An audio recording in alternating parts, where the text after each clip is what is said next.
Hey everyone, I hope you're all doing really well. Today I'm going to be sharing with you my first project pan introduction for 2021, which is just so exciting because this is the Partners in Cream project pan. This is a collaborative project pan that started back in 2020 by Steph. Her channel is Steph Lyons, and Delyn, her channel is Outward Processing. And I love both of their channels so much. I highly recommend that you go and check them both out.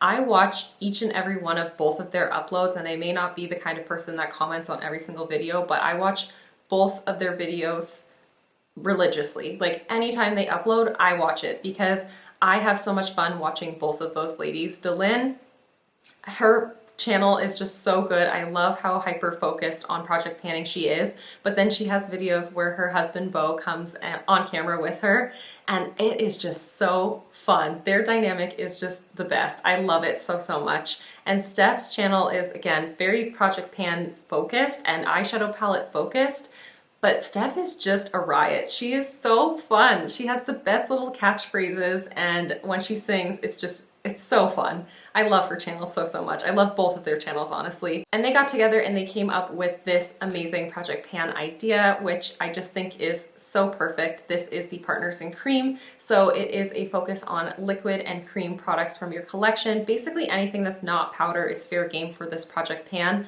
And I just think that's great because I do really need to focus in on some of my non-powder products because these are the products that do go bad faster in your collection, and they're things that honestly do take a lot more time to see wear on as well. So I think that this is just going to be a great project pan for me to focus on for this new year. There is the option of choosing 3 to 5 products to focus on, so it's a nice like bite-sized kind of project pan. It's nothing too overwhelming. 3 to 5 products is great to always have kind of in rotation, but it's definitely not something that can take over. Last year I did do 20 favorites in 2020, and I just felt like 20 products was just far too much for me to prioritize at once. So I have selected 5 products here to focus on and to share with you. I have set some various goals on these products. One is a usage goal and the rest are to finish them up, but why don't we just hop on into it? Let's just get on into the products that I actually selected, and yeah, let's just get on into that. I am rambling like crazy, so let's go. So when I decided that I was going to participate in this project this year, I knew for sure I had to focus in on this right here. This is the Milk Makeup Baked Bronzer, no, Matte Bronzer in the shade Baked. And this is a product I've had for quite some time. I think I've had it just under 2 years now in my collection. And it is a beautiful cream bronzer. I'm wearing it today. I have it like on my cheeks, on my forehead, across my nose. I kind of just like douse myself in this whenever I wear it, and I just think it's so beautiful. It gives me an amazing finish and color, but I have not reached for this quite enough in the past year. I think in 2020 I did really neglect it. I reached for powder bronzers far more often because I was trying to focus on a variety of different powder bronzers for my collection. So this definitely got overlooked, but it's a product I absolutely love. I rank this #1 in my bronzer collection, and I still would say this is #1 for me. So all that aside, all that to say, I really want to focus on this product. However, this is not the kind of product that I can set a goal to like finish or even to use like a certain amount of product from, because this is a very generous product. There's so much product in here, and you don't really need a lot when you do apply it. So I want to set myself a goal of using it 50 times in this project. That is a pretty substantial goal, but I do think that's something very attainable for me to do even within the first like 4 or 5 months of the year. I mean, we'll see how it goes.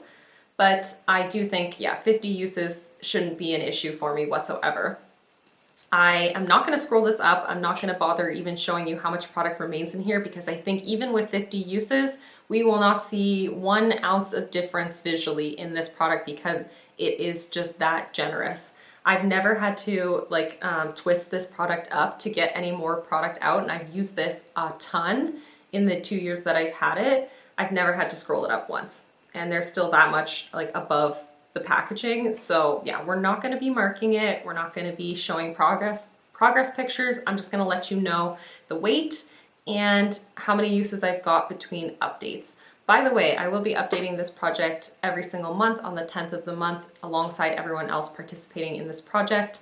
And this is a rolling style project. I'm not sure that I said that. So once I do reach that goal of 50 50 uses on that product, I will be rolling it out and rolling something new in its place. This next product is something that I featured in my products I want to finish up in 2021 video that I did back at the end of December of last year, and it is my Colourpop Lux Lipstick in the shade Tiptoe. Yes, this is a Super Shock packaging, but this is the depotted remainder of my Tiptoe bullet of lipstick. So I ended up taking out everything that remained in the bottom of the package. Actually, I have it here. Why don't I show you? So once I got down to this plastic container of the bullet, I ended up actually like taking everything out of here because it was very difficult to get good use out of this. It was really hard to dig into this bullet. So I ended up popping all of the rest of the lipstick into here so that I can utilize it as not only a lipstick, but also as a cream blush a little bit more easily than digging into that packaging. So this is that decanted product. This is a discontinued lipstick, which really is so disheartening because this is my absolute favorite nude lipstick for me. It's what I'm wearing today on my lips, and I do have it on my cheeks. And I foresee myself being able to multi-purpose this through most of this year, although I don't think it's gonna take me the whole year to work my way through it. There really isn't a ton of product in here, even though it does look quite generous. It really is whatever was from this point, I think, to about down here. And if I'm using it multi-purpose, I do think it should go a little bit faster than if I was just wearing it on the lips. So it's something that I do think is gonna be a little bit longer haul for this project, but I don't think it's gonna take me too long to work my way through. I really love this product, so I'm gonna reach for it very often through this project pan. And I'm gonna savor every freaking moment of it because it is discontinued, but I just adore it. I think it is just so great. And yeah, it's so beautiful. Like, I love the way it looks on my cheeks. I love the way it looks on my lips, and I love the way it feels. Everything about this product is just so perfect, other than the fact that it's no longer available. That is the one thing that's really upsetting about this product. Another product by Colourpop, but this one is actually a Super Shock shadow. This is in the shade Crimper. It is a metallic finish. I honestly don't know if this shade is available anymore. I think this came in my very first Colourpop order. I purchased, like, when Colourpop did palettes of Super Shock shadows. This came in like a pack of 6, I believe. And that was over 5 years ago, so I really want to work my way through this.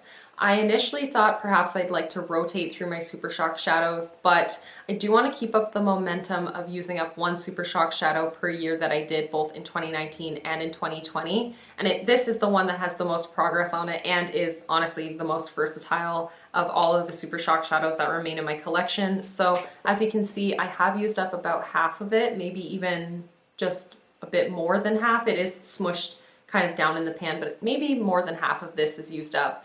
But that doesn't mean that it's gonna be something I fly through. It's something that will take me quite some time to work my way through. This is a beautiful light gold shade though that I do think will be very versatile and can pair with many different eye looks. As you can see, it's a really great like light gold neutral kind of shade. I'm wearing it on the center of my lid today as well as on my inner corners. That's probably how I'll reach for it with a wide variety of different eye looks. But I do think that I'm gonna have to hold on to this or like be focusing in on this product for many months. This is something that I'll probably bring through the summer with me as well in this project. And I may be able to wear it as a highlighter then, because this color is very similar to the Fenty Beauty Hustler Baby, the Kilowatt highlighter that I used last year. In the summertime, I think this shade is very comparable to that, so I may be able to use it on the cheeks in the summer. We will see. But now I do think it's a little bit too deep for that for me personally right now. But yes, as an eyeshadow, I can get tons and tons of use out of it, especially since I'm not focusing on pan those eyeshadows quite yet. So this is something that I will be reaching for very frequently. But again, progress might be very slow, but my goal is to finish it off in this project, which is a little daunting, but definitely something I think is doable.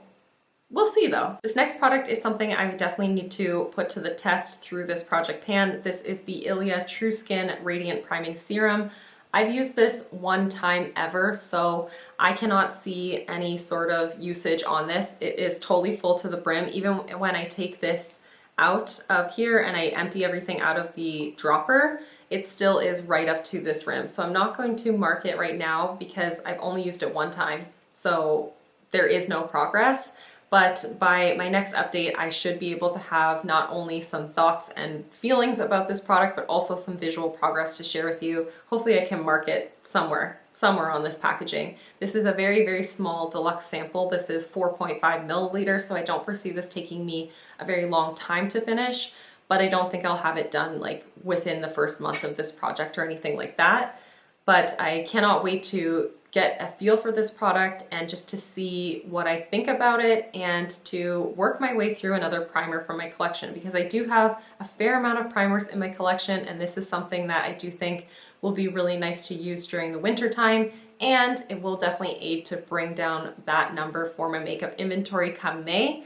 And so lots of benefits to getting that used up through this project. If you do have that product, or if you've used that product in the past, let me know what you think about it. I'm looking forward to playing around with it and getting to know it through this project though.